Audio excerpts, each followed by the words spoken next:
Welcome to the NC Spin After Spin. Additional comments from our panelists just available on our website. We want to ask each of you, what do you wish you had said on last week's show, but either didn't get a chance to or forgot to say? Becky Gray, we'll start with you.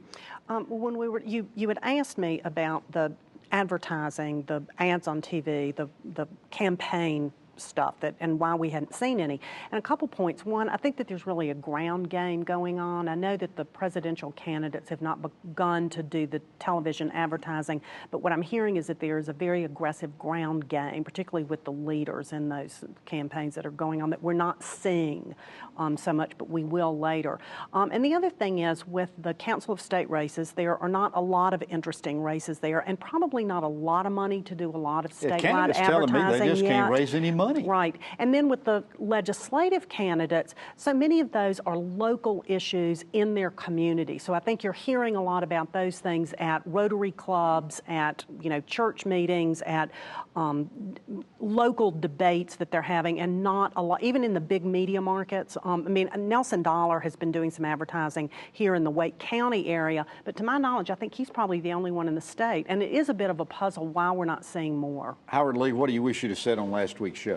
Well, I want to stick with the whole focus on education, because while I'm concerned about the number of suspensions and expulsions, I want to highlight that we have some really success stories in our public schools. In one school in which I'm working in Durham, there's a young man in the 10th grade who has finished all of his courses and is ready now to be enrolled in college as a college student. I think we have a lot to celebrate with our schools, in spite of the fact that the legislature has tagged many of these schools with poor grades. They are still turning out some really capable students. And I think while I want to celebrate the progress we're making, I still want to highlight that we still have a lot of work we need to do.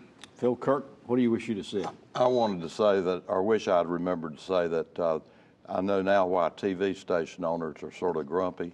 They're not making near the money they thought they were going to make on advertising. Really aren't. I mean, they expected this TV advertising to start January 1st. And I think Becky's particularly correct about Council State. It is extremely difficult to raise money for Council State, particularly when you've got all these other campaigns. Yeah, it's just soaking all the money up. Yeah. Chris, what do you wish you'd have said on last week's show? Well, we talked about the redrawing of the congressional districts, and I was talking about this really, I think, makes the case for an independent redistricting reform. I was a little disappointed in some of the legislative leaders who were complaining that the courts are throwing the election into voters into confusion, and the whole thing was a mess, and that's true.